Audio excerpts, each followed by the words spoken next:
Muy buenos días, buenas tardes para alguno de las personas que nos acompañan en el panel. Muchas gracias por estar aquí, a quienes van a tener a cargo las presentaciones, a quienes nos escuchan.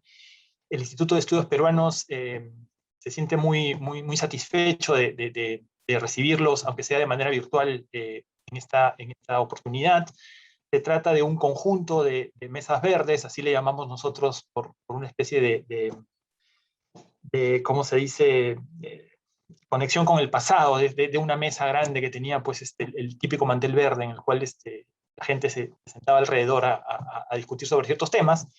Y en esta mesa verde virtual, en las cuales queríamos empezar a discutir temas políticos actuales, relevantes para la región, ¿no? En los cuales además podamos tener la posibilidad de mirar y de escuchar sobre experiencias y casos, diferentes casos regionales. En esta oportunidad, lo que nos une, lo que nos convoca es esta idea del cambio constitucional, ¿no? Que creo que tal vez por una influencia muy peruana de este momento lo hemos anexado a esta idea de crisis política, ¿no? Que creo un poco, por lo menos, describe la situación actual del Perú. Pero en fin, solo mencionar, digamos, probablemente ustedes tres, Claudia, Yanina, Max, lo tienen más que mapeado, ¿no es cierto? El tema del cambio constitucional en los últimos meses ha venido como a instalarse en la discusión en el Perú, ¿no? No es que no se haya comentado eso antes, pero digamos con cierta frecuencia, con cierta fuerza, ha empezado a ganar espacio en la discusión política, ¿no? Y esto tiene que ver con la última campaña electoral, esto tiene que ver con el actual gobierno, esto tiene que ver con un montón de cosas.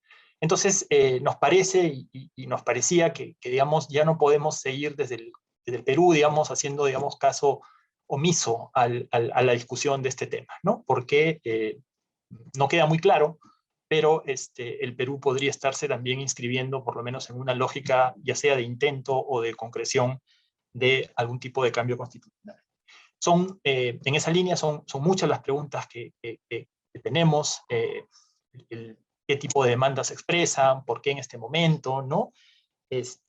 Cómo están las situaciones en términos de qué condiciones facilitan qué resultados, qué posibilidades hay, qué alertas, qué peligros, en fin. Todas esas cosas, sobre todas esas cosas quisiéramos escucharlos, y de las que ustedes quieran comentar, nos parece que va a estar muy bien. Solo un último pedido, digamos, ¿no? Dado que en la región han habido ya varios procesos y hay procesos en curso, ¿no?, de cambio constitucional, la ventaja de mirar las experiencias de otros países es un poco ver la película completa, ¿no? Entonces, si en algún momento también, digamos, nos pudieran contar un poco sobre finalmente qué ha cambiado, ¿no es cierto?, en los países que han finalmente llevado a cabo un cambio constitucional, ¿no? ¿Cuál es el efecto que ha tenido ese proceso?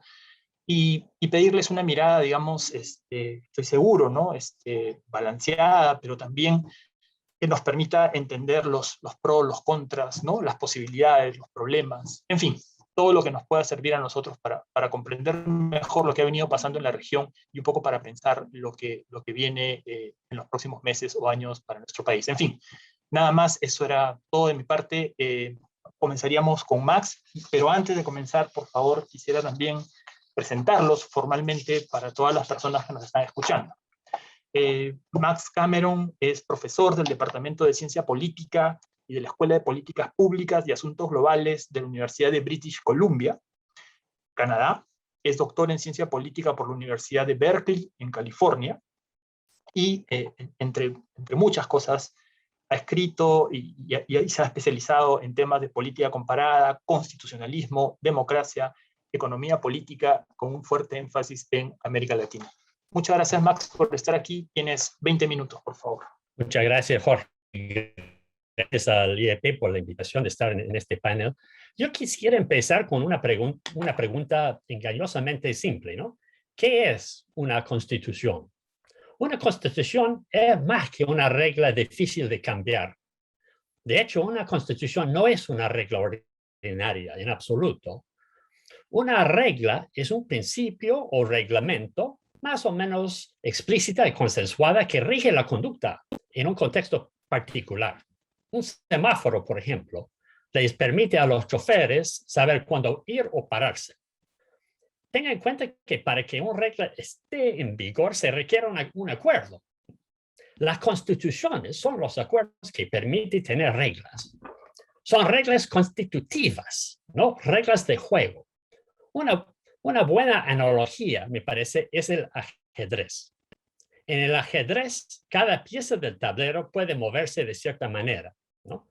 Si mueve un caballo, como si fuera un torre, está infringiendo una regla constitutiva, no reglamentaria. No hay penalización, simplemente no estás jugando el ajedrez. Y así ocurre en la política constitucional. Violar una constitución no es violar una regla ordinaria, ni existe una sanción por hacerlo, a menos que en el proceso se viole la ley, por ejemplo, violar los derechos humanos establecidos. Dicho de otra manera, las reglas constitutivas parecen más como promesas que semáforos, ¿no? Por ejemplo, te llevaré al parque el fin de semana. Para que esto sea una promesa, quien habla debe tener la intención de hacer la promesa y quien escucha debe entenderse como tal. Es decir, se realiza una promesa cuando se lo dice de manera correcta, en el momento adecuado y por las razones correctas. Si no se habla con sinceridad, por ejemplo, o no se toma la promesa en serio, entonces la promesa no es una promesa en absoluto. Este es el modelo que debemos tener en cuenta cuando pensamos en las constituciones. Los términos constitutivo y constituyente comparten raíces etimológicas. El latín constitut, es decir, poner en su lugar o hacer que una cosa sea lo que es. La raíz también se comparte con la constitución o el estatuto. Así, en la teoría constitucional, hacemos una distinción entre el poder constituyente, el poder de hacer o establecer una constitución, y el poder constituido, la distribución específica de roles y funciones que determina quién y cómo se ejerce el poder dentro de un sistema político.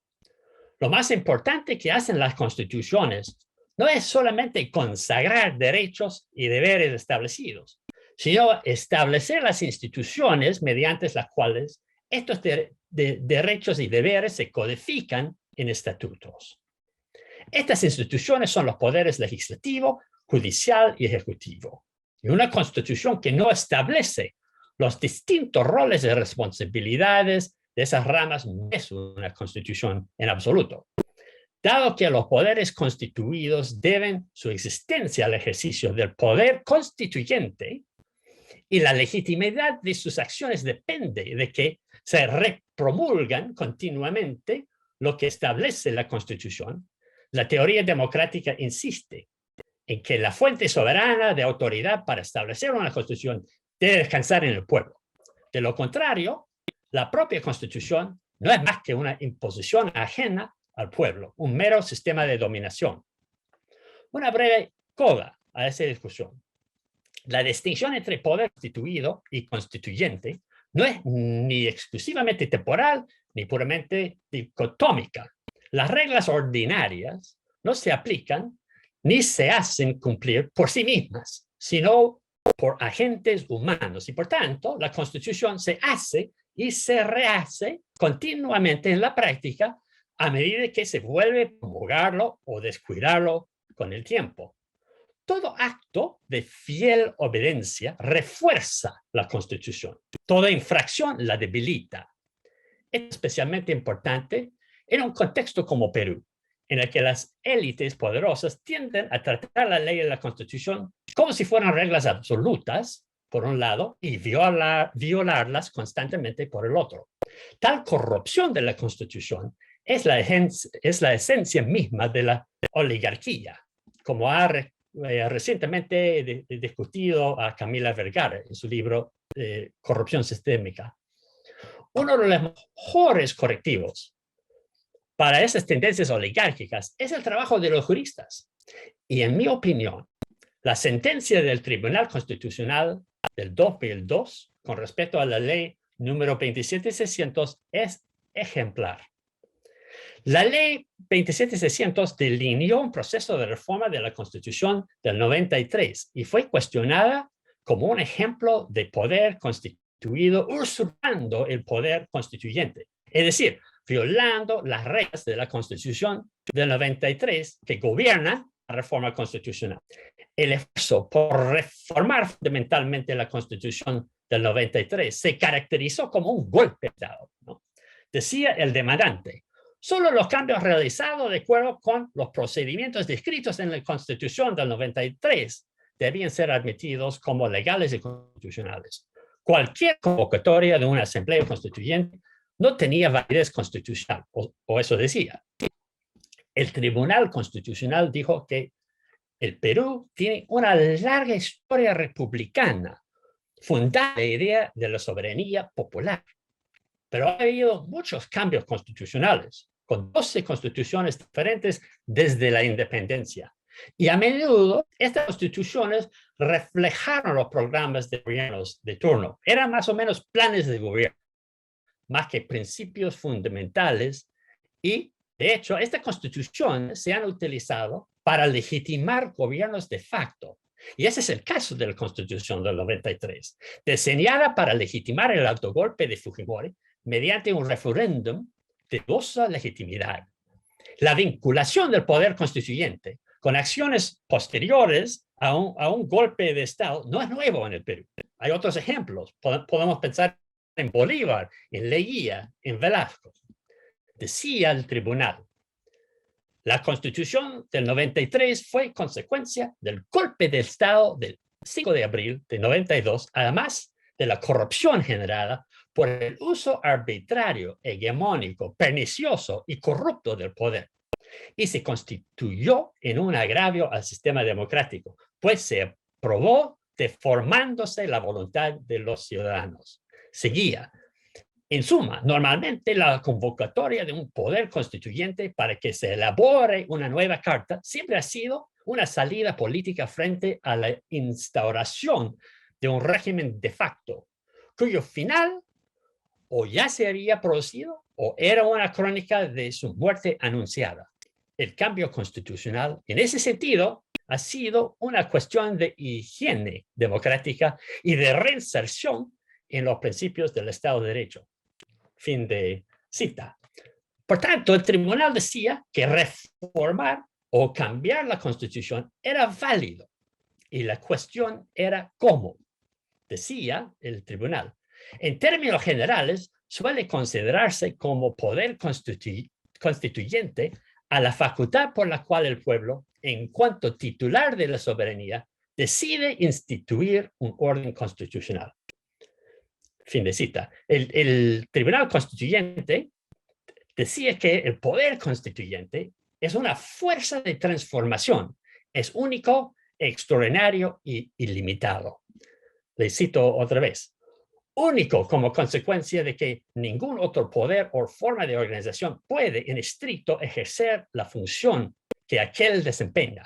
Se trata, por ser consecuente, de un poder omnímodo que no admite ningún poder paralelo en el ejercicio de sus atribuciones. Es, a su vez, extraordinario, en tanto que la responsabilidad por el ejercida no es permanente, sino excepcional. Como tal, solo puede presentarse en momentos o circunstancias históricas muy específicas, como las de la creación o transformación de la Constitución. De él derivan, a través de la Constitución, los llamados poderes constituidos o creados, es decir, los órganos ejecutivo, legislativo, judicial y los demás de naturaleza constitucional. Cualquier constitución, lo reconoció el tribunal, puede cambiarse o modificarse, en particular para evitar su erosión. El poder de reforma constitucional en tal sentido, y a diferencia de lo que ocurre con el poder constituyente, es un poder limitado. Bueno, entonces, si es posible una reforma completa, la pregunta es: ¿quién la llevará a cabo? ¿Congreso o una asamblea constituyente? Y sobre esto, la Constitución del 93 guarda silencio. La opinión del Tribunal Constitucional, sin embargo, era de que debe ser una asamblea constituyente y no el Congreso. El Congreso solo puede hacer una reforma parcial. Sin embargo, el Congreso puede proponer una asamblea constituyente. La Constitución del 93 no puede regular la asamblea constituyente, por supuesto. Por ejemplo, diciendo que hay que someterlo a un referéndum. No lo puede hacer. El pueblo, como soberano regional, puede hacer un cambio total de la Constitución mediante un referéndum. Incluso el Congreso puede desarrollar una nueva Constitución y someterla a un referéndum ante el pueblo como poder soberano constituido. Decía el Tribunal Constitucional, entonces. Sin embargo, si bien la decisión de instaurar un distinto orden constitucional puede realizarse a través de aquellos mecanismos, eso es, mediante una asamblea constituyente soberana, la instalación de una asamblea constituyente, pero condicionando su labor a la aprobación del poder constituyente, es decir, el pueblo, no impide que en un ordenamiento como el nuestro, donde se ha constitucionalizado la función constituyente, el proyecto de una constitución puede ser elaborada por el Congreso de la República para posteriormente someterlo a la decisión del soberano a través del referéndum. El proyecto de aprobarse deberá de basarse en la constitución histórica del país. Por el consiguiente, implícitamente restablecer los principios y valores de la Constitución del 79, la Constitución anterior al 93. Bueno, yo voy a terminar aquí. Mi objeto en este comentario es dejar en claro que la idea del poder constituyente no es ajena a la jurisprudencia constitucional del Perú. La idea de que el poder constituyente fue inventado por Chávez es un malentendido fundamental del constitucionalismo y de la historia del Perú. No hay nada antiliberal en las asambleas constituyentes o en la soberanía popular. De hecho, estas ideas son fundamentales para la coherencia del orden jurídico y el Estado de Derecho. Es más, el trabajo del Tribunal Constitucional aborda las preocupaciones legítimas de muchas personas, que tienen muchas personas, sobre los riesgos potenciales asociados con las asambleas constituyentes. El temor, por ejemplo, de que se utilicen para extender el poder ejecutivo y debilitar el orden constitucional. La mejor defensa del orden constitucional no es un rechazo cerrado a la idea misma de reforma constitucional, parcial o completa, sino más bien una comprensión más profunda de los principios y procedimientos mediante los cuales la reforma o el cambio constitucional puede ocurrir de manera que refuercen los derechos y libertades fundamentales y un equilibrio adecuado entre los poderes públicos. La Constitución del 93 ha dejado mucha gente vulnerable a la depredación de las élites, como lo revela trágicamente la falta de preparación para la pandemia.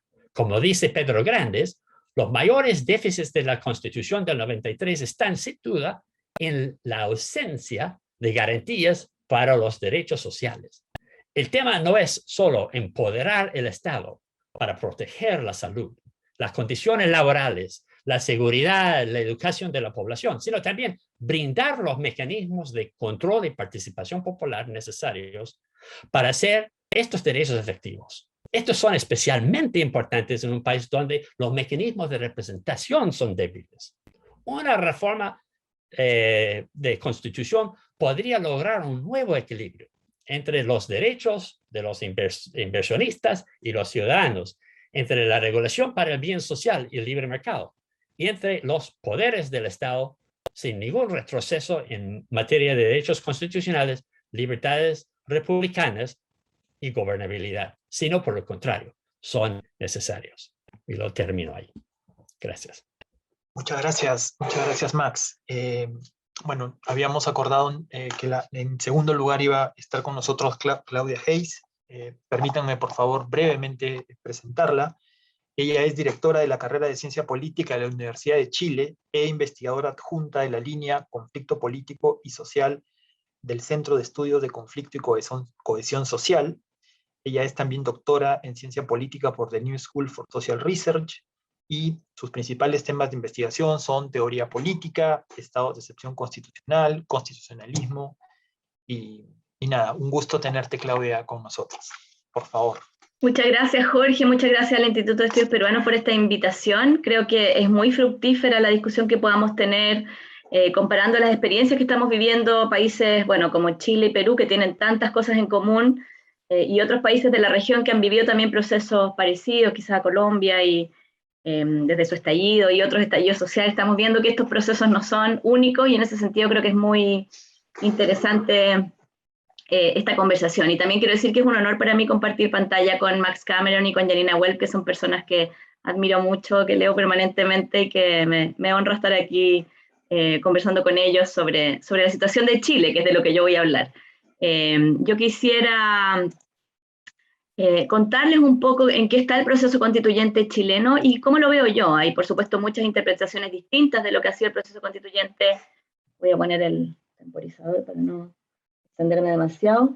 Hay interpretaciones distintas, y lo que yo les voy a mostrar es cómo yo leo el proceso constituyente chileno y su relación con el movimiento social y con un poco las cosas que señalaba Max Cameron respecto de la distribución del poder, la garantía de derechos fundamentales y en el fondo los efectos del neoliberalismo y del neoliberalismo tan temprano que tuvo Chile y que ha sido de alguna forma fue pionero en la región. Por eso hoy día algunas personas dicen esta frase: el neoliberalismo nació en Chile y morirá en Chile, ¿verdad? Es como, claramente creo que esta es una crisis de la forma de entender la relación entre lo público y lo privado, entre el Estado y el mercado, y de entender los derechos sociales.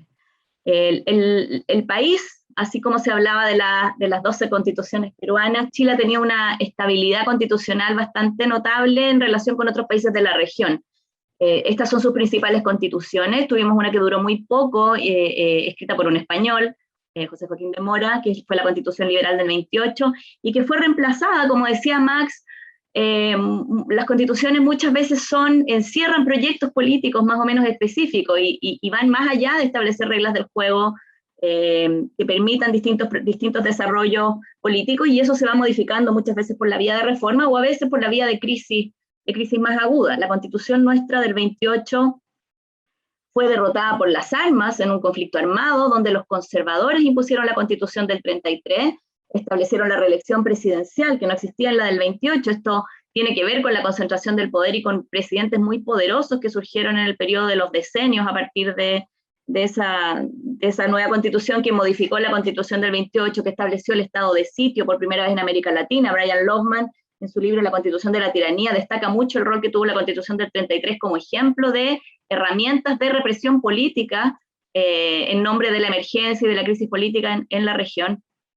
Y esta Constitución mutó hacia un sistema político liberal con reformas a mediados de la década de 1870, y hizo crisis finalmente por la cuestión social a comienzos del siglo XX. Chile se incorporó tardíamente al constitucionalismo más social, inspirado en la Constitución mexicana del 17 y en un concepto más social del derecho de propiedad, con la Constitución del 25, que sufrió reformas importantes y que llevó al periodo que muchos autores consideran el periodo más democrático en la historia de Chile, el periodo cuando se incorporó el voto de la mujer a mediados de la década del 40, o a fines del 40, cuando se incorporaron efectivamente los grupos sociales obreros y de trabajadores en la política. Recién en el año 70 se permitió que votaran las personas que no sabían leer y escribir, pero hubo una ampliación democrática muy sustantiva en los años 60, 70, al alero de la Constitución del 25, y esto terminó de manera muy abrupta con el golpe de Estado que impuso en el año 80 la Constitución de Pinochet, una constitución escrita entre cuatro paredes y promulgada por decreto, ratificada en un plebiscito fraudulento y que en realidad nunca entró en vigencia, porque esa Constitución del 80 establecía una serie de disposiciones transitorias para entrar en vigencia recién en el año 88. En vez de eso, lo que hubo fue el plebiscito del año 89, que instauró el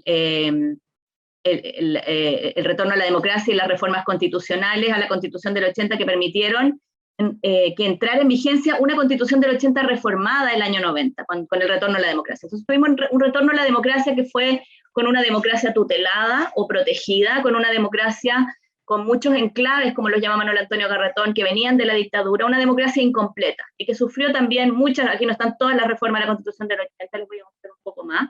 Este es un resumen que hace el profesor Pablo Ruiz Tagle de esta tradición constitucional chilena, y él sostiene que en realidad es el año 89 que se inaugura realmente la constitución neoliberal, el periodo neoliberal con un sistema constitucional, porque por supuesto antes del año 90 lo que había era una dictadura, no había, a pesar de que la constitución ya estaba aprobada, lo que regían eran disposiciones transitorias que mantenían el régimen dictatorial.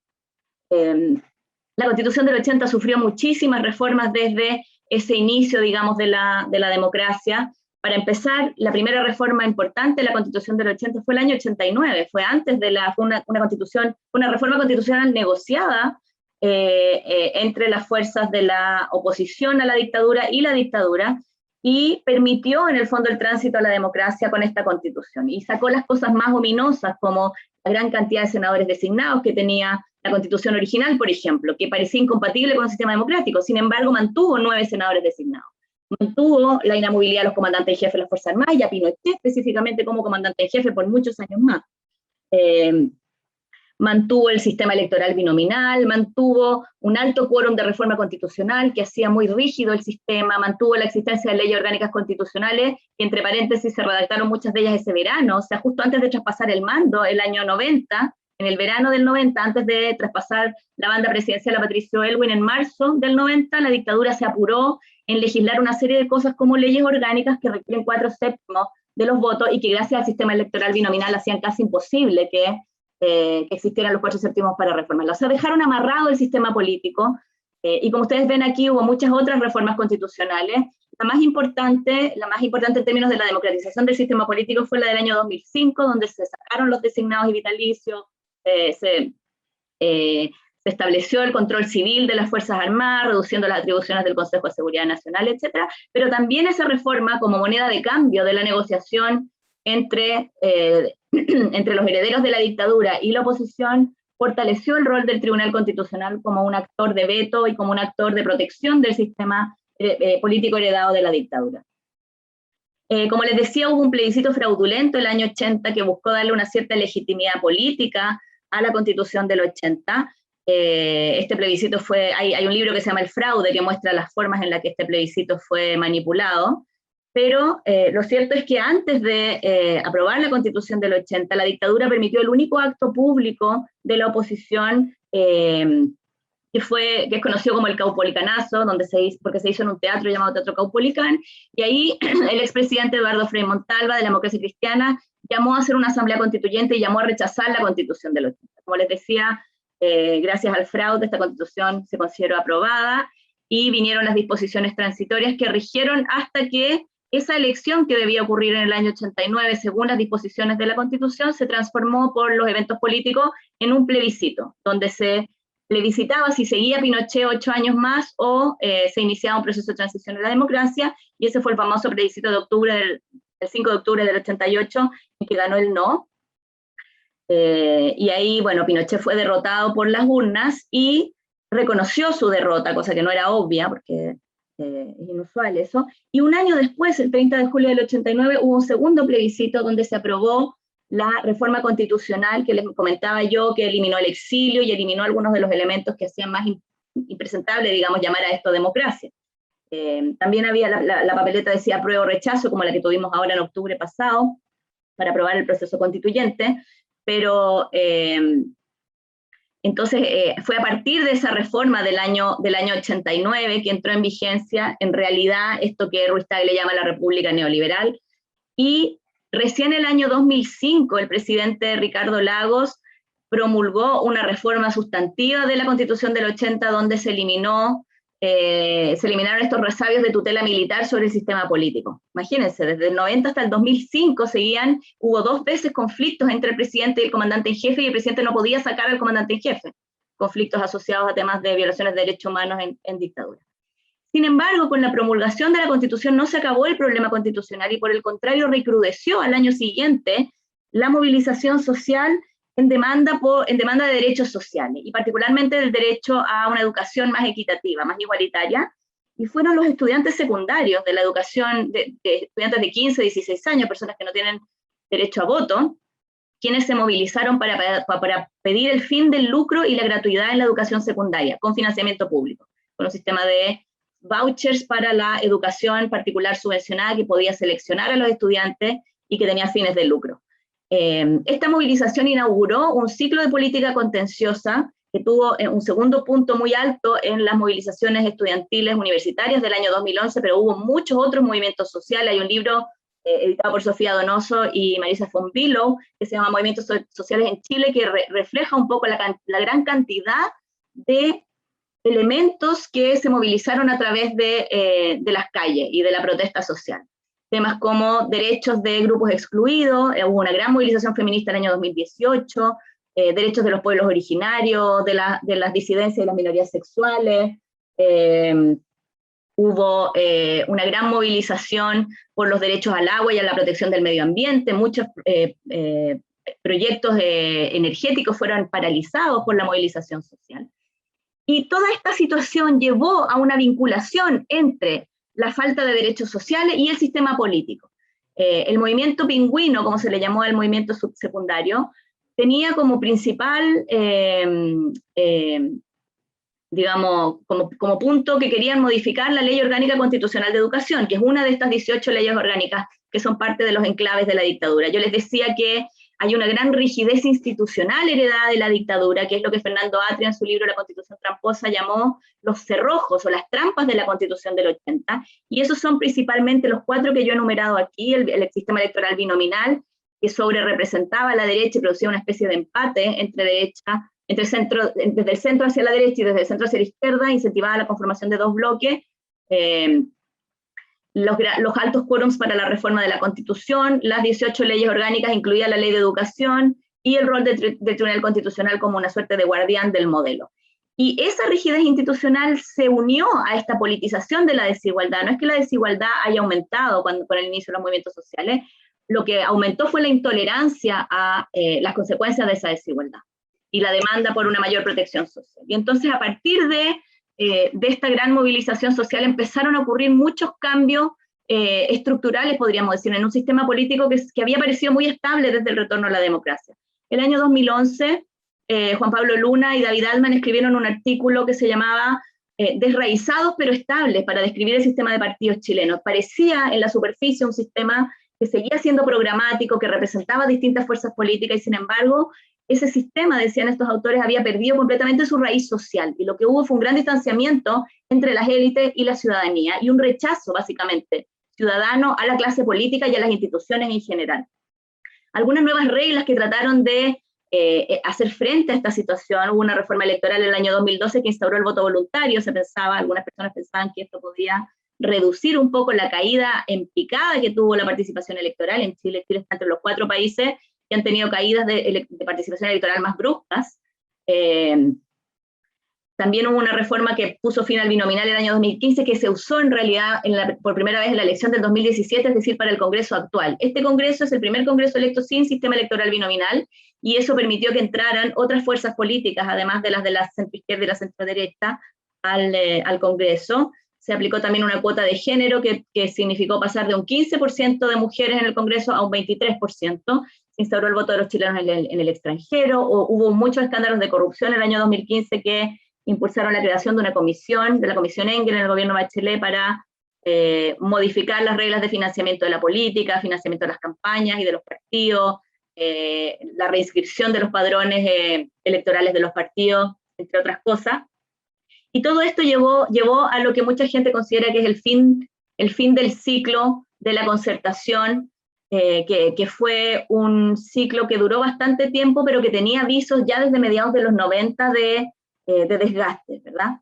Y toda esta efervescencia convergió el año 2019 en un gran movimiento social que se inició el 18 de octubre con el estallido social. Una semana después se produjo esta marcha que se llama la marcha más grande de Chile, donde millones de personas salieron a las calles. Creo que un 20% de la población se movilizó a las calles en todo el país, muy masiva, protestas pacíficas en su gran mayoría, demandando un cambio muy fundamental del modelo, un cambio estructural, que se resumía en la palabra dignidad, ¿verdad? Era una demanda por dignidad, frases como Chile cambió, etc. Y todo eso convergió también en la demanda por una nueva constitución. Es decir, como decía, hubo una vinculación entre las demandas sociales y las demandas de cambio político y de cambio en la forma de tomar las decisiones políticas. Una vinculación ciudadana entre quiénes deciden y cómo deciden y qué es lo decidido.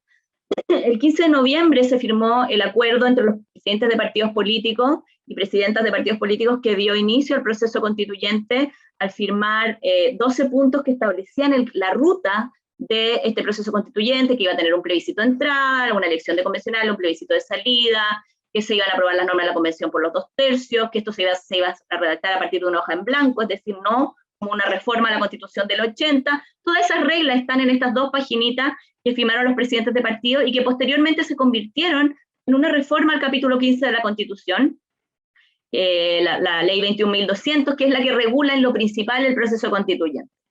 Es decir, desde la propia Constitución del 80 se construyó un camino de salida para redactar la nueva Constitución.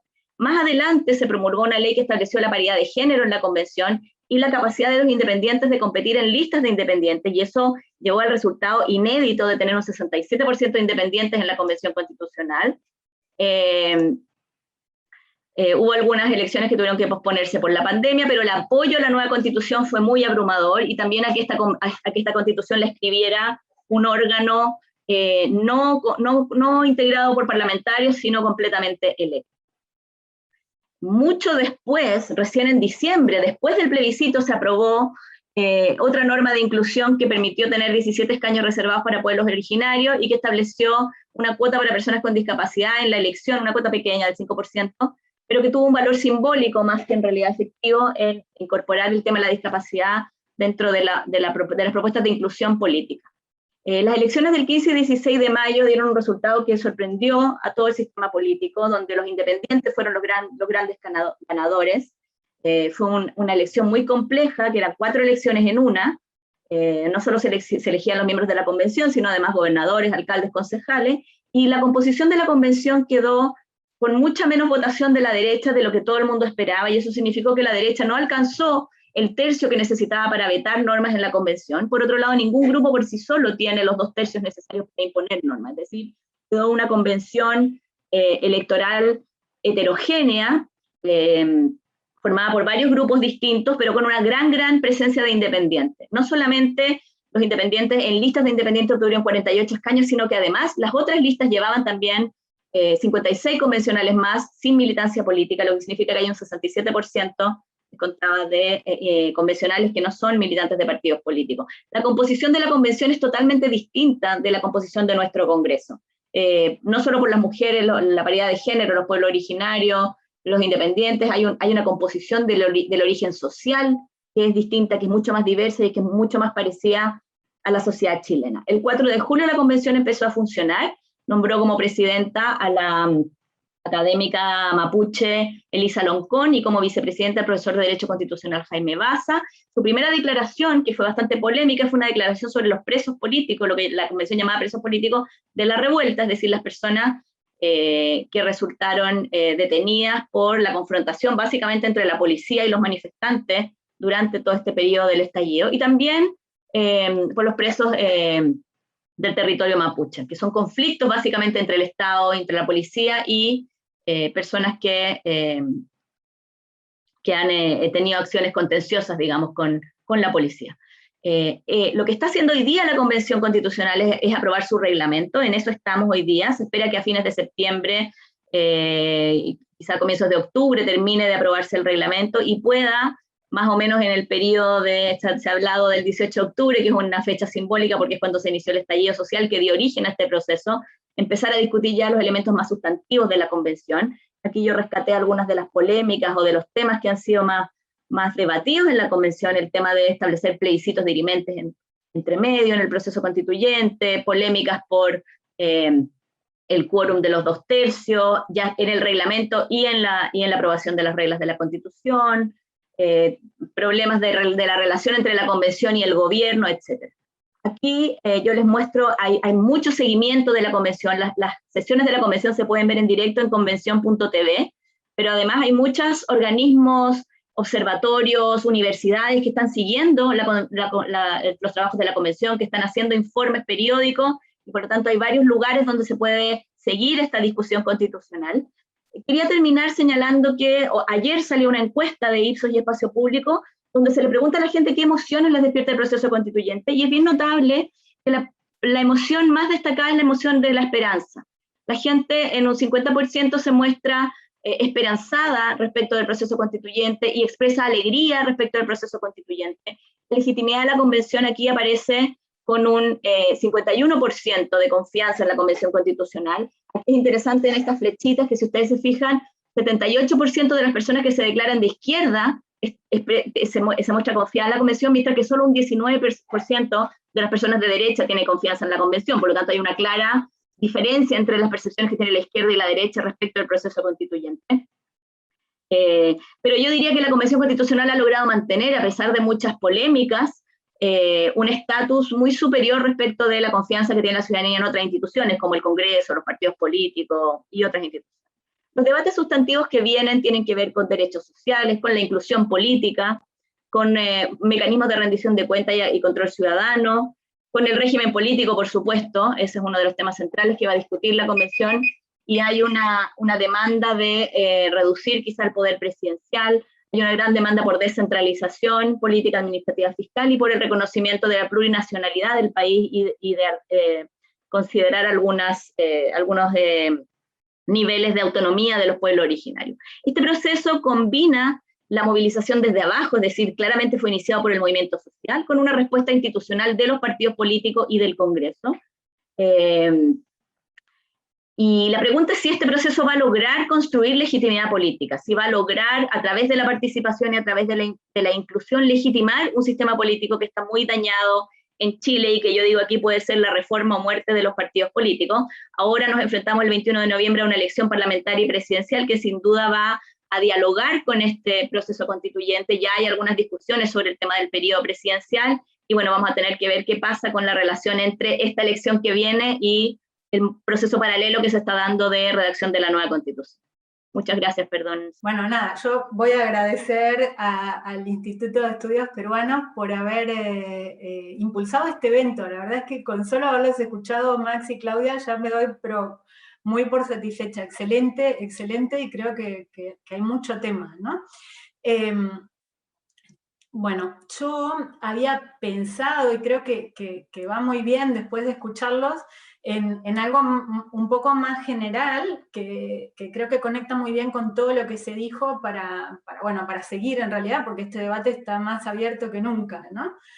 Y bien, como marco, mi intención es partir de esta tensión que creo de alguna manera Max planteó al principio entre lo que es la ficción de la Constitución como resultado de un pacto social fundante, y el problema del statu quo o de la facción, ¿no? Dicho esto más claramente, la Constitución o las constituciones se perciben, se venden, se anuncian, se tratan en la teoría política, en la filosofía, en la doctrina, como resultado de un acuerdo, de un gran pacto social. Sabemos que empíricamente eso en el pasado no ocurrió nunca. De hecho, las constituciones que más estudiamos y tenemos como referencia, por muchas otras variables que son muy destacadas, no han tenido ni gran participación ciudadana, ni han sido realmente un resultado de participación o grandes acuerdos. Tomé la iniciativa, Jorge. Yanina, perdón, mil perdones, se fue la luz, no sé qué ha pasado, estoy usando un sistema de backup, pero si me permites, rapidito te presento y te dejo... yo creo que sigo pase. Si quieres, porque ya venía hablando, total, es igual. Mira, la presentación, nos saltamos la formalidad. Me abstengo, dale, por favor. Bueno, decía, ¿no? Que por ponerte en tema también, que estoy hablando como del origen de la Constitución, esta idea ficticia de que es el resultado de un gran acuerdo social que empírica y históricamente sabemos que no es así. Y por otro lado, que por eso digo, cuadra muy bien con todo lo que se ha dicho antes, esta idea de las constituciones rígidas como una defensa contra las facciones, contra la posibilidad de que emerja el autoritarismo, de que, en fin, surjan corrientes de este tipo. Pero esto tiene, en este momento, visto mucho tiempo después de estas constituciones originarias a las que me refería, la francesa, que de todas maneras nunca entró en vigor, cosa también, creo, muy interesante para nuestra discusión actual, y la americana que sí, que tiene como problema que en un contexto de creciente demanda ciudadana de transformaciones, de demandas de cambios, por no hablar con las palabras siempre referidas una y mil veces, nos encontramos con que no hay marcos realmente, marcos jurídicos, para cambiar las constituciones en contextos democráticos. Pero esto lleva también a este otro problema, o sea, frente al miedo a las facciones, lo que hay es una consolidación de un status quo que se convierte también en una especie de facción. Y de esa manera es percibido por muchos sectores de la ciudadanía cuando se habla de castas, de la clase política, etcétera, etcétera. Esto es un problema de América Latina, pero no solo. Creo que Islandia tiene que estar también en nuestra mirada y en nuestra reflexión actual. Me parece que es un caso que dialoga especialmente bien con Chile, fuera de la región. Entonces ahí me quiero referir, porque está estudiado y hay que citarlo cuando está estudiado y muy bien, al último libro de Gabriel Negreto, Redrafting Constitutions in Democratic Systems. O sea, esto él lo estudia, dice, con muchos otros colegas que participan de este libro también. Entre 1900 y 2015 hay solo 25 casos de democracias que reemplazan sus constituciones. Es un número bajísimo, está estudiando el mundo. Y curiosamente, y esto daría para análisis a los que el libro no apunta, pero creo que el terreno está servido, muchos de estos casos más recientes están en América Latina, ¿no? Entre estos 25 tenemos Uruguay, el más viejo, del 67, tenemos Venezuela, tenemos los dos reemplazos de Ecuador, República Dominicana. No entra Chile porque se publicó antes, esperemos que entre Chile, porque no entra Islandia porque no culminó exitosamente, cuidado. Yo confío en que Chile sí entrará en ediciones futuras.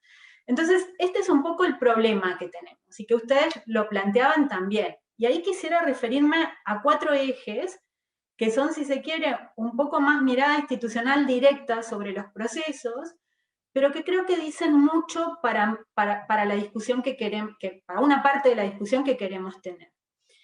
El primero refiere a cómo se procede al reemplazo constitucional. Si partimos de la base de que no hay un marco normativo que lo permita, ¿cómo procedemos al reemplazo constitucional? Y evidentemente esto se ha hecho en muchos lugares y podemos detenernos. Primero los quisiera nombrar a todos. El segundo es cómo hacerlo. Y ahí creo, Claudia, avanzaste mucho en cómo se está haciendo hoy en Chile, ¿no? Si se eligen representantes o no, si hay mecanismos de participación ciudadana o no, qué tipo de procedimientos para tomar las decisiones, etc. El tercero es qué se introduce en estas constituciones, y el cuarto es si se implementa o no, si entra en vigor, si funciona para todo aquello que se esperaba que iba a responder. Sobre el primero, creo que la experiencia latinoamericana es muy interesante, porque partiendo de la base de que las experiencias más recientes, se excluye Perú, ahí me quedo más con los casos de Gabriel, que son los democráticos, porque no era democrático, pero pensemos en Colombia, en Ecuador 2008 con Correa, en Venezuela, Bolivia no entraría. Estos 3 casos no tenían un marco normativo que permitiera el reemplazo constitucional por la vía de la Asamblea Constituyente. Digo Bolivia no entra porque Bolivia en 2004 había hecho una reforma constitucional que sí lo permitía. Y eso explica también por qué en Bolivia no hubo referéndum de entrada, porque no era necesario. O sea, el referéndum de entrada fue una vía para sortear el obstáculo institucional que impedía el cambio, igual que en Chile de alguna manera. Ahora, ¿cuál es la diferencia grande? Chile se parece a Colombia en esto. Tanto en Chile como en Colombia, el plebiscito que busca dar un marco institucional y legitimidad a la reforma se hace por acuerdo político. En Venezuela y Ecuador no. Y esto es clave, este punto de partida, es clave. Y ahí, claro, la discusión es larga y no tenemos tiempo de entrarnos mucho, pero 2 apuntes claros. Primero, sobre todo Venezuela quizá, los defensores del status quo fueron muy ciegos en no ver venir toda esta presión y nunca abrieron puertas a la negociación y al cambio. Y quienes llegaron no tuvieron ninguna paciencia. Creo que es notablemente ejemplificatorio de esto que Chávez firma el decreto convocando al plebiscito el día que asume el gobierno.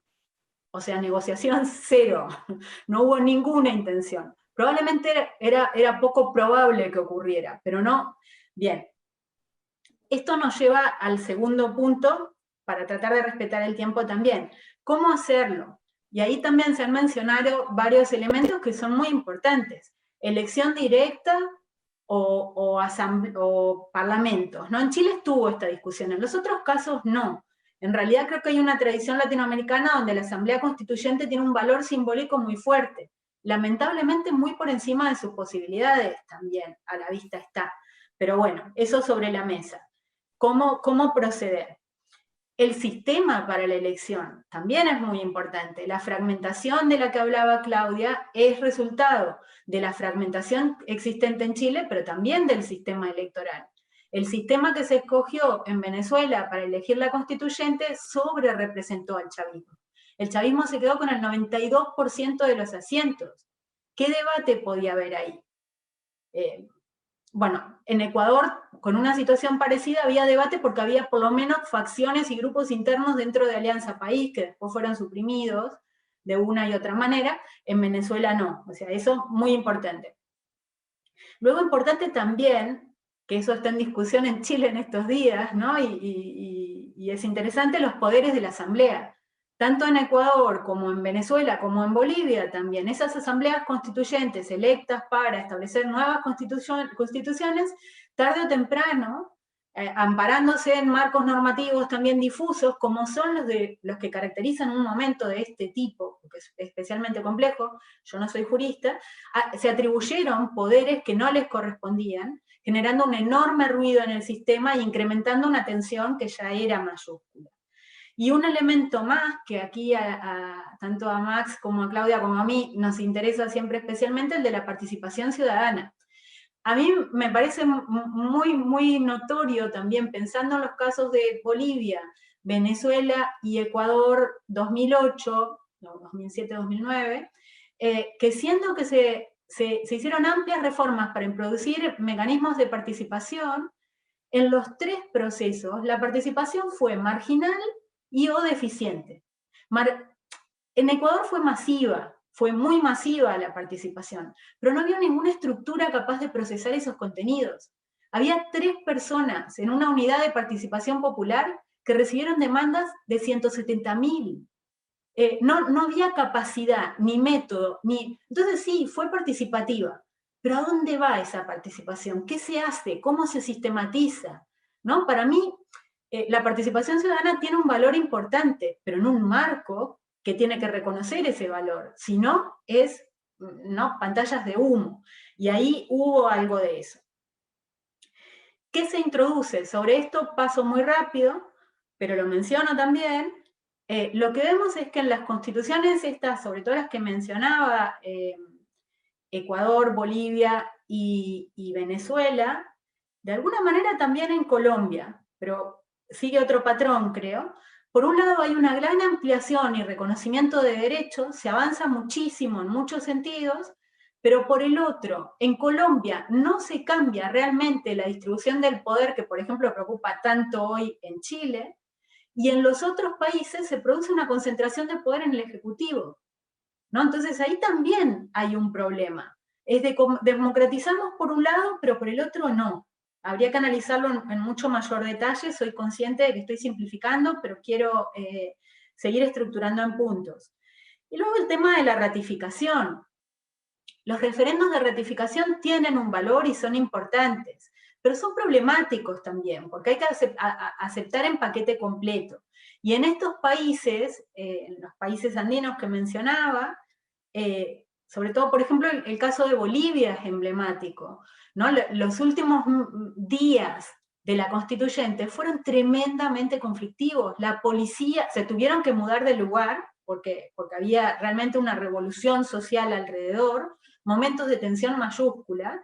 La policía estaba alrededor de la constituyente donde se terminó de escribir aquel documento, y solo estaban los aliados del masismo, del gobierno y los movimientos sociales, los otros no, por el nivel de tensión que se había alcanzado. Entonces, finalmente, además, tanto la ecuatoriana como la boliviana fueron muy supervisadas desde el Poder Ejecutivo, ¿no? Cosa que también es muy problemática si estamos hablando de una aspiración democratizadora de estos proyectos de transformación.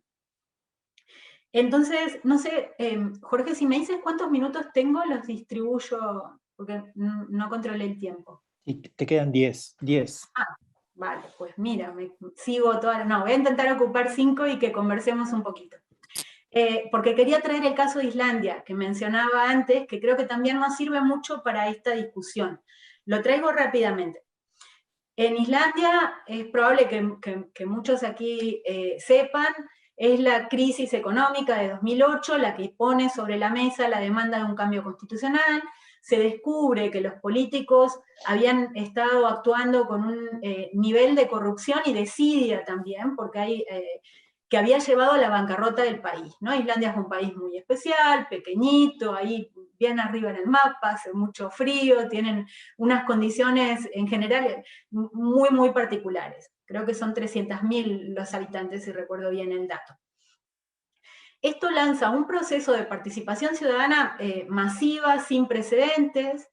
Islandia hasta ese momento tenía un sistema de partidos bastante estable y consolidado, estalla por los aires, un nuevo partido de izquierda se hace con el poder, con la promesa del cambio constitucional, en un proceso relativamente negociado, o sea, en términos ahí institucionales no es tan disruptivo, se inicia un proceso. Lo que me parece interesante de traer esta conversación es cómo se hace.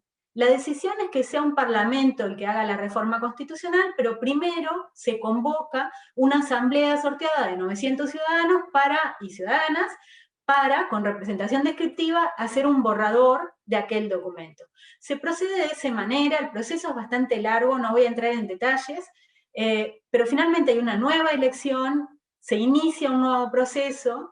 Cuando ya se decide que se va a hacer el cambio constitucional, se vuelve a hacer una asamblea sorteada.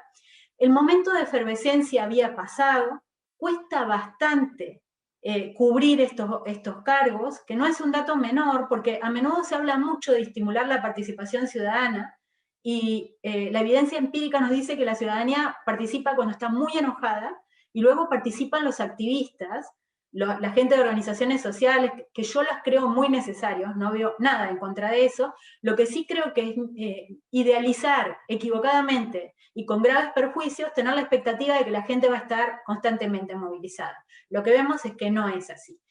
Pasa en Islandia, finalmente, que este grupo de ciudadanía pura, hay una idea muy fuerte de pureza atrás de esto, se sientan a deliberar solos, con relativo aislamiento de ese parlamento y de las instituciones. El resultado es que ellos, siendo muy simplificadora y rápida, si a alguien le interesara, quedo a disposición para enviarles bibliografía. Estoy trabajando con colegas de Islandia que lo han estudiado mucho, como John Olafsson, y hay otros estudios muy interesantes sobre esto. ¿Qué ocurre? Que la ciudadanía que se pone a discutir esta constitución prioriza los consensos. Al priorizar los consensos, el resultado es una propuesta constitucional vaga, abstracta, ambigua, que no sirve para dar ese ordenamiento del que hablaba Max al principio. Entonces, cuando esto va al Parlamento, por muchas razones, no solo por estas, pero estas ocupan un lugar importante, no termina de ser aceptado. No termina de ser aceptado porque el conocimiento jurídico es importante.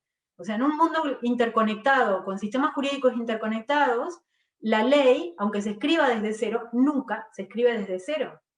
Y menos en países como Chile o Islandia. Es totalmente... Entonces se necesita articular todo eso. Luego, los principios vagos son interpretables de 10 maneras distintas. Esto también es una evidencia. Si una constitución debe reglar, pues debe reglar con cierta claridad, ¿no? Si se establecen unos derechos, pero después no se entiende bien qué es lo que se está... pues no nos sirve, ¿no? Entonces ahí se demuestra todo esto como problemática.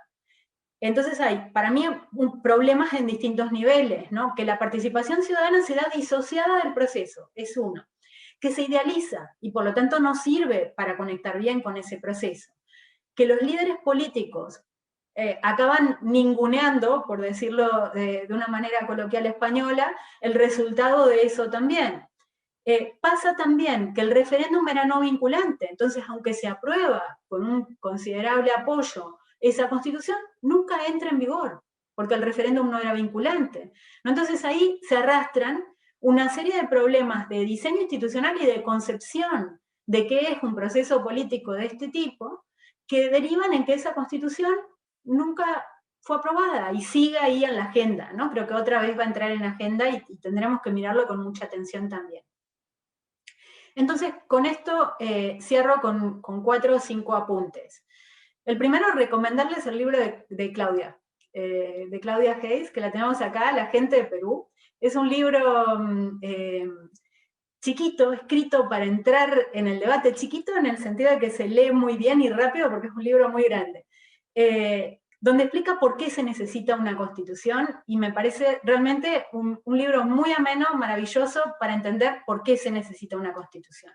Eso, una cosa. Segundo, aproximarnos a estos temas, eso más que nada para los estudiantes que puedan estar escuchando. Sé que aquí los colegas lo tienen muy claro esto tanto como yo. Sin mitificar, los procesos políticos son sumamente complejos.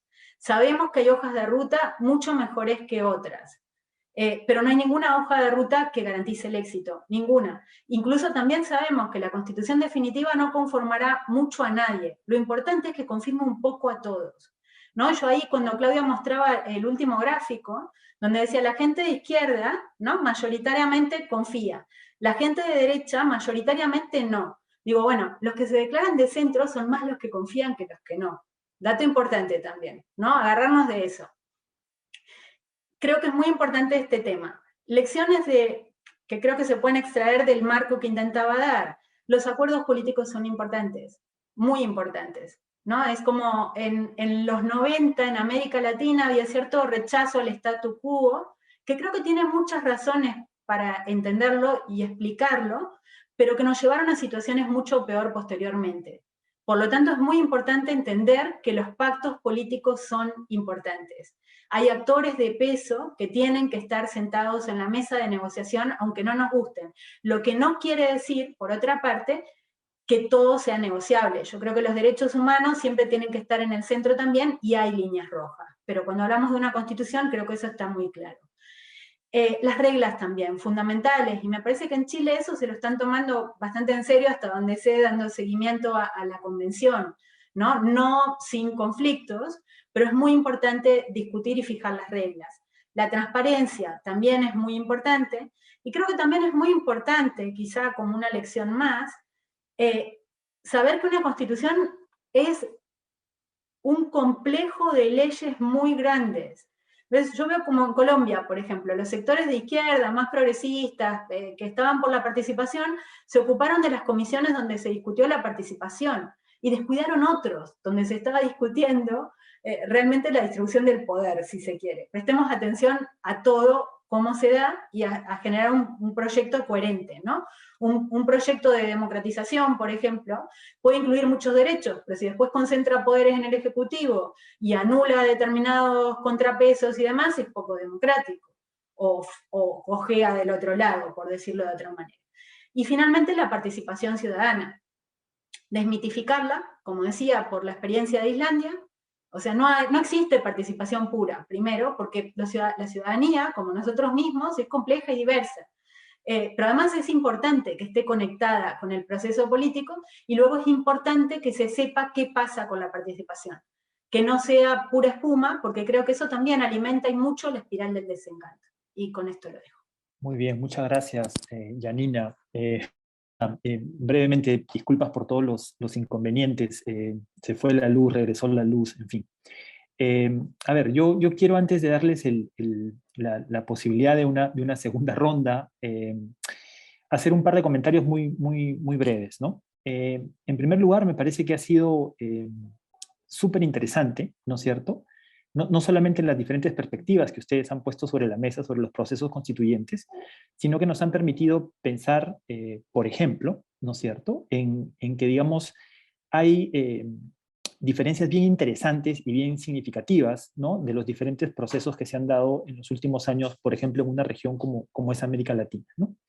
Pero que al mismo tiempo, ¿no?, nos hacen pensar, y esto es un poco la primera pregunta que quisiera ponerles un poco, si es posible, ¿no?, que siempre diera la impresión que el que tiene, digamos, cierta ventaja política en el momento, logra, digamos, transmitir esa misma ventaja a la manera como se termina redactando y probablemente implementando esa constitución, ¿no? Entonces, este doble juego que creo al que Yanina aludía, ¿no?, este proceso político para el cual un proceso constituyente es importante, pero al mismo tiempo no lo agota, ¿no?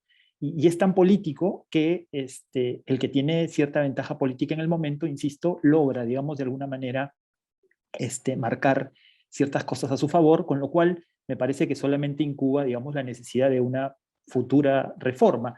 Pero ahí viene mi segunda preocupación, es decir, una futura reforma que plantea, digamos, las posibilidades de las condiciones actuales, ¿no es cierto?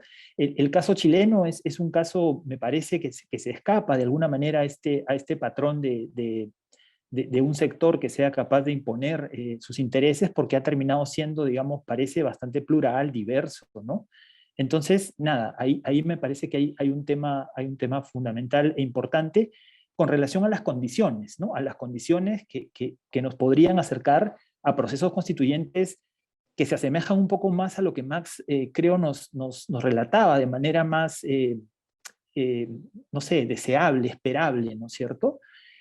Pero entonces, nada, hay, digamos, una especie de tensión, me parece, sobre todo en países como los nuestros, y sin duda en el Perú, entre lo deseable, las condiciones actuales y lo que puede resultar. Y que Yanina lo ha puesto sobre la mesa, ¿no es cierto?, puede terminar generando mayores niveles de frustración. En fin, esa es una reflexión un poco así en borrador, no se sientan obligadísimos a responder, si pueden responder o comentar algo bien. Creo que tienen muchas cosas que comentar entre ustedes también, pero para terminar quisiera transmitirle a Claudia una curiosidad, también no sé, algo que me queda dando vueltas, ¿no? Es un proceso en curso, ¿de acuerdo? Mi pregunta tiene que ver, ¿cómo la ves tú en las posibilidades de que la mayor cantidad de sectores, ¿no es cierto?, termine sintiéndose conforme con lo que va a resultar, ¿no? Es un proceso que está siendo muy participativo, que está incluyendo diferentes sectores, entonces va a ser un desafío ponerse de acuerdo. ¿Cómo la vas viendo tú en términos de qué posibilidades hay que lo que resulte de ese proceso sea algo que deje a una mayor cantidad de actores, intereses, sectores satisfechos y no tanto por el otro lado como disconformes con el resultado? En fin, eso de mi lado. Repetimos el orden. Max, por favor, tienes 5 minutos para comentarnos lo que quieres. Bueno, muchísimas gracias, Jorge. Creo que también ese panel ha sido excelente. Hemos empezado desde un análisis de la situación de Perú a partir de una lectura del Tribunal Constitucional y su sentencia en el 2002 a la situación en Chile, con toda una visión amplia de toda la historia constitucional y la coyuntura de ese momento y la promesa que ofrece, y a una visión más amplia comparada por parte de Yanina. Así que le da, ojalá a los que nos escuchan, los bases para realmente profundizar su conocimiento. Creo que yo creo que, mira, es muy importante para Perú, para los peruanos hoy en día, reflexionar sobre las diversas experiencias de reforma constitucional en la región y sacar las lecciones con mucho cuidado, ¿no? Porque hay experiencias muy frustrantes, muy preocupantes, y hay experiencias más bien bastante exitosas, ¿no? Janina ha hablado, por ejemplo, del caso de Colombia y Chile, ¿no? Como dos ejemplos, y me parece que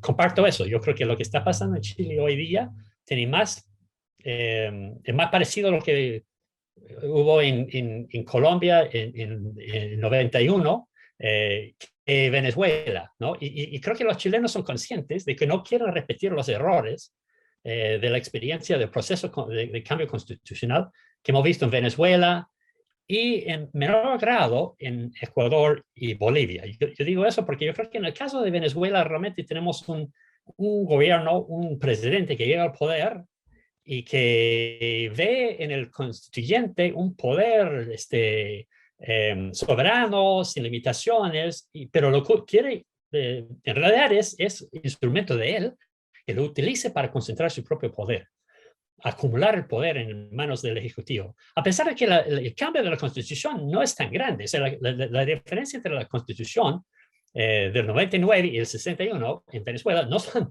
inicialmente tan grandes. En el fondo, el tema no era el texto de la Constitución, sino la oportunidad de acumular poder, ¿no?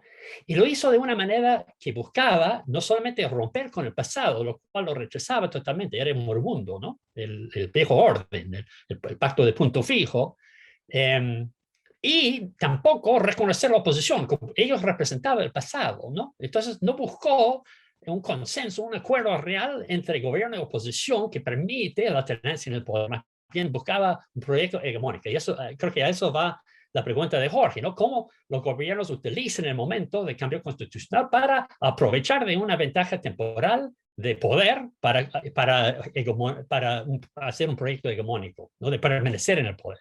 Esto obviamente es lo que hay que evitar. Por eso me parece tan brillante y tan interesante la sentencia del Tribunal Constitucional peruano, porque lo que está diciendo es que hay toda una tradición y hay principios constitucionales que hay que honrar y respetar. No es poder hacerlo, no es borrón y cuenta nuevo, más bien es reconocer de que desde la independencia Perú tiene una experiencia de construcción de órdenes constitucionales. Y si vamos a cuestionar el 93, hay que poder a tomar en cuenta la Constitución del 79. No es simplemente empezar de nuevo, imaginando que no hay pasado, ¿no? Y mucho menos buscando destruir la posibilidad de alternancia de poder y oposición leal en el sistema. Más bien, lo que hay que buscar es consenso, hay que buscar acuerdo, ¿no? Y si veamos los otros casos en la región, yo creo que mi lectura de Bolivia, por ejemplo, es muy diferente de lo que pasó en Venezuela. No solamente porque, como dice Janina, ya tenía la idea de una asamblea constituyente en mente desde antes que llega Morales al poder. Se inicia una asamblea constituyente que no es una legislatura, que no legisla, que se dedica solamente a la Constitución, cosa que está pasando también en Chile. Y cuando no llegan a un acuerdo de 2/3, se somete el texto inicial al Congreso, lo cual lo cambia en 200 artículos. Entonces, lo que resulta es un compromiso, es un acuerdo, es algo mucho más duradero. Y es notable que cuando la oposición llega al poder en Bolivia, no busca desechar la Constitución y empezar de nuevo. Yo creo que esa Constitución va a durar. El caso de Ecuador es un poco más complicado porque evidentemente Correa sí quiso dominar el sistema político, no buscaba dar espacio a la oposición. Sin embargo, el proceso de construcción de la Constitución era bastante participativa.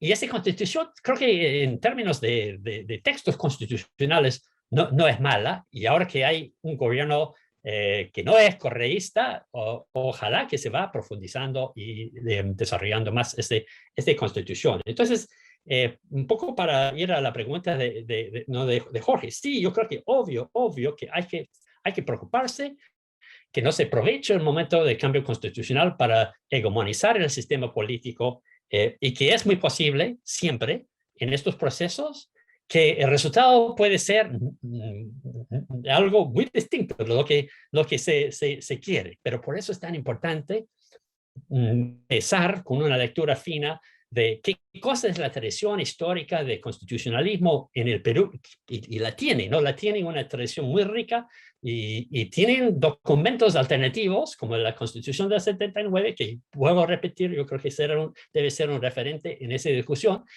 En la Constitución del 93 no es todo malo, o sea, tiene elementos bastante de acuerdo con la historia republicana de Perú, pero sí tienen ausencias y tienen elementos que hay que cuestionar en el contexto de Perú 20 años después, ¿no?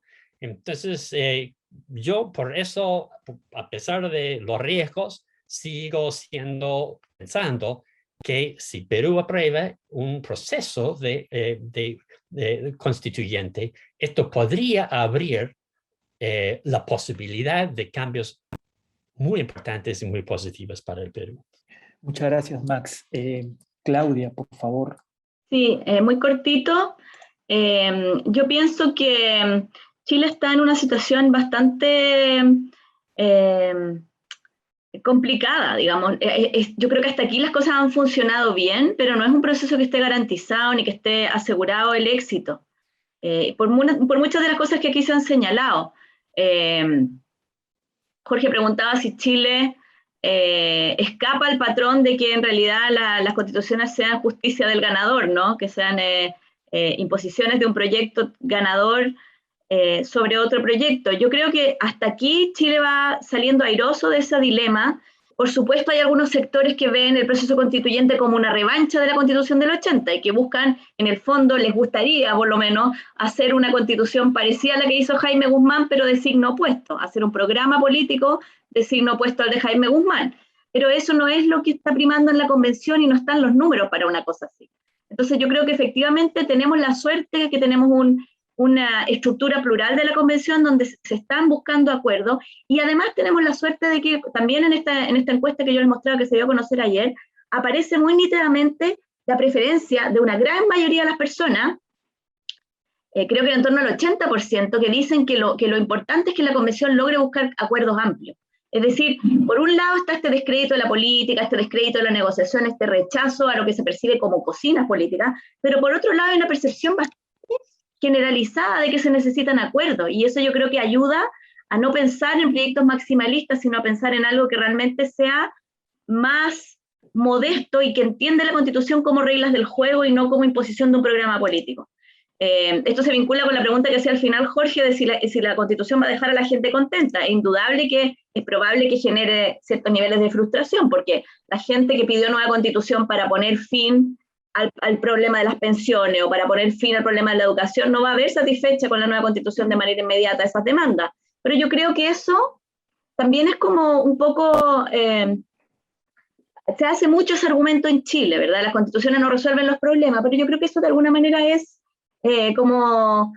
mirar en menos la capacidad analítica de la ciudadanía. O sea, la gente que está pidiendo reformas políticas, yo creo que mucha de esa gente, no sé si toda, pero mucha gente entiende que lo que se está haciendo es abrir un proceso político que a través de elecciones y a través de reformas posteriores va a permitir un cambio de rumbo importante de las políticas sociales, de las políticas públicas, del rol del Banco Central, del sistema de pensiones, etcétera. No creo que la mayoría de la gente en Chile espere el día siguiente de aprobado el plebiscito del 2022 y de aprobada la nueva Constitución vamos a despertar en un país completamente distinto, con derechos sociales garantizados, con buenos sueldos, etcétera.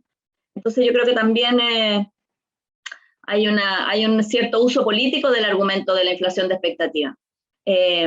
Yo sí creo que la derecha en Chile se acostumbró a actuar como mayoría siendo minoría. O sea, hemos tenido un sistema político que por 30 años subsidió políticamente a la derecha y le cuesta mucho considerar democrático no ser mayoría, o sea, no poder imponer su punto de vista. Entonces está lleno de discursos que dicen esto es la tiranía de las mayorías, se llama democracia, no es la tiranía de las mayorías.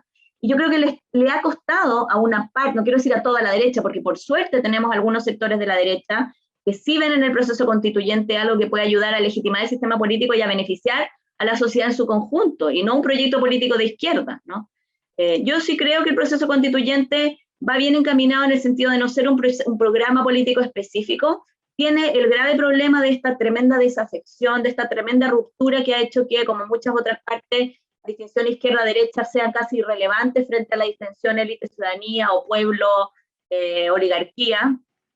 y eso sí que es mucho más difícil de subsanar. Yo creo que tenemos una combinación de un sentimiento muy antiélite con un sentimiento muy antipolítico y con un tremendo individualismo. O sea, estas mismas personas que se consideran a sí mismas de izquierda y antiélite y pueblo, muchas veces sostienen también posturas muy individualistas, y la misma desconfianza hacia los partidos se traduce en desconfianza hacia cualquier forma de articulación de proyectos colectivos. Y lo hemos visto, por ejemplo, con la Lista del Pueblo, que fue este grupo de movimientos sociales desconocido hasta la Convención Constitucional, que emergió en el fondo como una alianza electoral de personas con propuestas totalmente distintas, pero con raigambre territorial, y que hoy día no fue capaz de articular una candidatura presidencial, ha tenido tremendos problemas de legitimidad porque no tiene instituciones, no tiene procedimiento. Entonces al final los líderes terminan resolviendo lo que se les ocurre, los otros renuncian a la Lista del Pueblo porque no están contentos con lo que el líder decidió. Yo creo que estamos viendo lo difícil que es generar proyectos políticos colectivos legítimos, transparentes, institucionalizados, y ahí sí que, bueno, yo creo que hay un desafío mucho más grande que el proceso constituyente no va a resolver, y es la gran pregunta de si va a sobrevivir esta tremenda crisis política que tenemos, si vamos a encontrar nuevas formas de articular la representación política y de generar mecanismos democráticos y transparentes de articulación política distintos de los que tenemos hoy día, porque los de hoy día se están cayendo a pedazos. Yo creo que esa pregunta un poco no la va a resolver la Constitución, y la pregunta es cómo va a interactuar con la Constitución. Muchísimas gracias, Claudia. Yanina, por favor, tienes el gusto de cerrar. Sí, yo también, algunos apuntes breves. Sí, me interesa, por ejemplo, poner sobre la mesa de vuelta el caso de Colombia, ¿no? El objetivo de la Constitución colombiana, uno de los objetivos máximos, era pacificar el país. En el año previo al que se lanzara el proceso constituyente, fueron asesinados 3 candidatos a la presidencia en la precampaña. O sea, estamos hablando de una situación de violencia. Los acuerdos de la paz se firmaron en 2016, la Constitución se aprobó en 1991. A la vista está que no resolvió, ¿verdad? O sea, por supuesto una Constitución pueden evaluarse muchas otras cosas, pero no es menor, ¿no? Estoy hablando de la guerrilla, de conflictos violentos, no de detalles. Por lo tanto, sin embargo, en términos constitucionales hubo pacto, fue exitoso. Creo que, bien, eso como apunte. Complejo. No mitificar la Constitución, porque así como no está en la Constitución la respuesta, ahora pensando en Perú, a todos los problemas, tampoco es capaz la Constitución de dar. Yo creo que en Chile, y ahí sí hay una diferencia importante para reflexionar, creo, intuyo, ustedes sabrán mejor que yo, con Perú, es que hace mucho tiempo hay una conciencia muy fuerte de que la Constitución es el problema. No, o sea, la Constitución por todo lo que representa, ¿no? El legado de Pinochet, etcétera, etcétera. En Perú, abiertamente, el fujimorismo es el partido más fuerte hoy por hoy, con toda su, digamos, debilidad. Bueno, ganó Castillo, pero digamos, territorialmente, Castillo no tenía partido, se subió a un partido. Entonces, ahí hay es distinto el punto de partida. Yo creo que incluso viendo ciertos sectores de la derecha que pueden ser es distinta la situación social en la que se instala esa cuestión. Luego, y esto tiene que ver con el tiempo, más que otra cosa, en Chile, como bien explicó Claudia, veníamos de años, por un lado de reformas constitucionales y por otro de movimientos sociales que van confluyendo, porque en mi lectura parte de los movimientos sociales empiezan como sectoriales y finalmente todo confluye en que la Constitución es el problema. Entonces ahí hay un trabajo interesante de partida que explica el 78% de apoyo al cambio constitucional, en un contexto donde la élite política de aquel momento no estaba tan contenta con eso, ¿no? Y que acepta negociar y demás. La situación es bastante distinta en ese sentido. Lo que no desalienta, el cambio constitucional. Yo leí la contribución de Paula Sosa y Max en Agenda Pública sobre el cambio constitucional en Perú y me parece muy convincente. Pero creo que ahí de partida, si comparamos, hay ciertos elementos que quizá invitarían a tomarse más tiempo en Perú y aceitar determinadas cuestiones. Luego, yendo a las respuestas, un poquito más de lo que comentaba Jorge, yo creo que un sistema de elección, el sistema electoral influye, ¿no? El chavismo no tendría la influencia que tuvo, no hubiera tenido, con otro sistema electoral de asambleístas, etc. Pero en el contexto peruano eso no parece ser mucho el problema, porque más bien lo contrario es el problema, es cómo hacer mayorías, ¿no? Con una fragmentación, volatilidad tremenda. Parece que el problema en realidad es cómo construir ciertas opciones que sean democráticas y que se consoliden en el tiempo sin que su principal base sea clientelar. Y bien. Y un apunte más que quería hacer alrededor de las percepciones, que de esto no hemos hablado nada, pero creo que es un tema importante también y se está viviendo en Chile, y se está viviendo en el mundo. O sea, estamos en un contexto completamente diferente al de los 90, con las redes sociales, con Twitter, con Facebook, con YouTube, con todo el mundo hablando todo el tiempo de todo. Creo que se genera una sensación de estrés y de ansiedad permanente que a veces hace sobrevalorar determinadas cuestiones. Voy con un ejemplo rapidísimo y después el último punto que ahora recordé, algo más que quería decir. La crisis que acaba de vivir Argentina después de sus primarias. Hubo quien pensó que volvíamos a 2001. Es que se vive con una intensidad y los medios acaban construyendo también una idea de fracaso, de derrota o de crisis total, que si pasada una semana o dos no se observa la evidencia, cambia. Entonces, si primero hay que hacer en Chile, cuando termine esta constitución, un trabajo enorme, y ahora, y todo el tiempo, y se está haciendo, me consta, de informar e informar, y luego tener paciencia, ¿no? Como no también sobrevalorar la primera reacción. Lo que sabemos por los datos es que normalmente la gente ni sabe bien lo que dice la Constitución. Si se preguntaba en España en los 90, 2000, que era una constitución bastante valorada hasta la emergencia de Podemos y la crisis económica, si le parecía bien la constitución, masivamente decían que sí. Cuando se empezaba a preguntar qué dice la constitución de esto, de lo otro, casi nadie sabía. Entonces, creo que tiene que ver también con cómo se articula con la representación, con cuánta confianza genera todo el sistema político. Yo tampoco creo que sea ignorancia de la gente, yo tampoco sé o recuerdo qué dicen ciertos artículos de la Constitución. Creo que hay una confianza en que el sistema está funcionando o no. Y la última cosa que quería decir es sobre Chile hoy, que creo que también es un valor importante a tener en cuenta en un contexto como el del Instituto de Estudios Peruanos, es el tremendo acompañamiento que están haciendo las instituciones académicas en Chile a este proceso.